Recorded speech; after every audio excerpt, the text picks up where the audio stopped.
Hey you guys, today we're going to be analyzing the new Big Hero 6 mini trailer. I say mini trailer because Nomura has already confirmed another trailer coming out next Tuesday, but I wanted to cover what was already here because it is a lot. Let's start out with the introduction of the Big Hero 6 world. We see a cloud of smoke with Heartless circling it. The next scene seems like we jump forward a bit, because when Go-Go flies over Sora's head, we can see the cloud is lightened a bit and the Heartless are nowhere to be seen. We also get to see the Big Hero 6 Keyblade during this scene. Also note that Sora does not yet have goggles on at this point. Later on we see he is wearing goggles that probably keep him in contact with Hero. Also, these enemies look extremely similar to bug blocks, so maybe alongside Heartless we'll be fighting bugs. Fighting enemies alongside Heartless has been shown in a couple other worlds, with Nobodies being in both Twilight Town as well as the Tangled world, and Unversed appearing in the Monsters Inc. world. The line between the datascape and the physical realm might be blurred a bit in the Big Hero 6 world, so maybe while Sora is here, he will learn a way to bring Bio-Roxas to the physical world. Another possibility is Data Sora making an appearance in this world. This next scene shows Sora having the Toy Story Keyblade instead of the Big Hero 6 Keyblade. This may just show that you can use Keyblades between worlds, though we kind of already knew this. Another reason could be that this is showing that we won't actually have the Keyblade when we start the world. We still have not confirmed whether we will start with the world's Keyblade or if we will get it after completing the world. In all the previous titles, we've only received the Keyblade after completing the world, so I think that this will also be the case for Kingdom Hearts 3.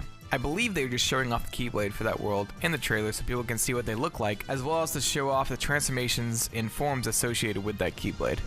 Moving on, in this next scene, Randall is asking why Sora is leaving without saying goodbye.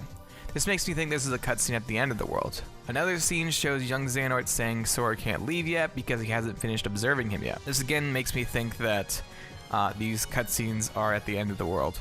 We also get our first good look at the Nobodies associated with Marluxia. They have his iconic scythe and have hoods that make them look akin to Grim Reapers. And then we get a look at the new Keyblade transformation, and it looks amazing. It triggers speed form, and when Sora transforms his Keyblade, it turns into a glider before changing into a sword. This glider probably looks a little familiar to you, and that's because it is very similar to Ventus's glider. Anyways, this new transformation is called Nano Arms.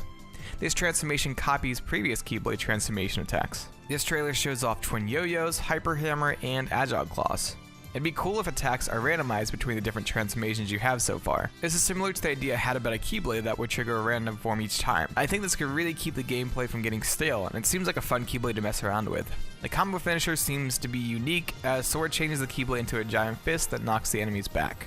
This fist looks very similar to the hand in the Big Hero 6 movie. The next scene shows Sora running from some near shadows, and a reaction command appears right before the scene cuts. This roughly translates to cover slide. Also, while we are on the topic of commands, there is a situation command that seems to be Baymax's limit. It roughly translates to intercept set, I believe. In the next scene, we see the shot lock for this Keyblade, which is the shot lock for the shooting star Keyblade. This may be another randomized thing, or it may be dependent on the number of enemies that Sora has locked onto.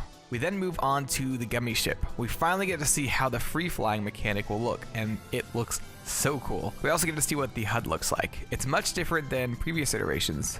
Instead of having the HP wrap around, it's a much more clean, high-tech look. Also, there's a Heartless symbol that probably points out a mini-boss-esque fight. On screen is something that looks like a warp portal from Kingdom Hearts 1. Maybe this is how we jump to different areas. The next scene shows what it looks like to be traveling through the portal. Every scene of the Gummy Ship sections shows a different weapon, so maybe we can switch between multiple weapons or Gummy Ships on the fly. I know in Kingdom Hearts 1 there was a transformation mechanic, so maybe they polished this in Kingdom Hearts 3. We then get a bunch of quick shots of one right after another. The first scene shows Vanitas and Xemnas in what looks to be the Keyblade graveyard.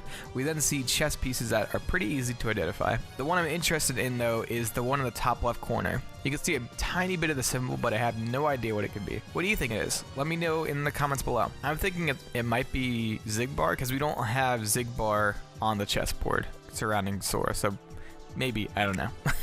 The next scene shows Mickey and Riku seems to have a different haircut. I'm not sure if this is his definite new haircut or just maybe a illusion in the Dark Realm. Sora picks up the Master Defender on Destiny Islands, but now he is in his Kingdom Hearts 3 clothes. This confirms that it is canon to the story. We then see Luxord and Larxene in their respective worlds. Then Roxas shows up for the first time in the Unreal Engine. He looks a little strange, but I'm sure it'll get better before the release. Ansem and Xigbar seem to be in Twilight Town, and a lot of people think this is Xion. I would be very surprised if it turns out to be true. I think this might be the younger Xehanort we saw in the E3 trailers, where Xehanort and Derricus are playing chess, but that's just my opinion. I definitely think Xion could be a true org member, but I don't think this is her reveal. It doesn't make sense to reveal such a special character in this way. I think this person, though, will get revealed in the full trailer that comes out next week. We then see Vanitas without his cloak. It looks like this may be the land of departure. Sword, Donald, and Mickey are in the Keyblade graveyard, I think. And also, you can see a little blur right here. I'm not sure who this may be or if it is actually anything at all. I've seen some people say maybe this is the Lingering Will or Master Xehanort. The last scene shows Dark Aqua's full outfit, which shows that her hands are red, which is similar to Riku and Vanitas' outfit. So maybe she's not actually... No, well, her eyes are yellow. And that is all I have for you guys. A huge thank you to Leon, Water Cage, and Yaoi Incubus. They pointed out some things that I would not have picked up on. Leon and Water Cage have channels which you can get to through the links in the description below. Another trailer analysis will be coming out next week after the full trailer comes out, so look forward to that. If you enjoy, why not check out my form analysis videos by clicking on the card in the top left. You can check out my Pirates of the Caribbean trailer analysis by clicking the card in the bottom left. And why not share this with someone you think will like it, or subscribe, and I will see you in the next video.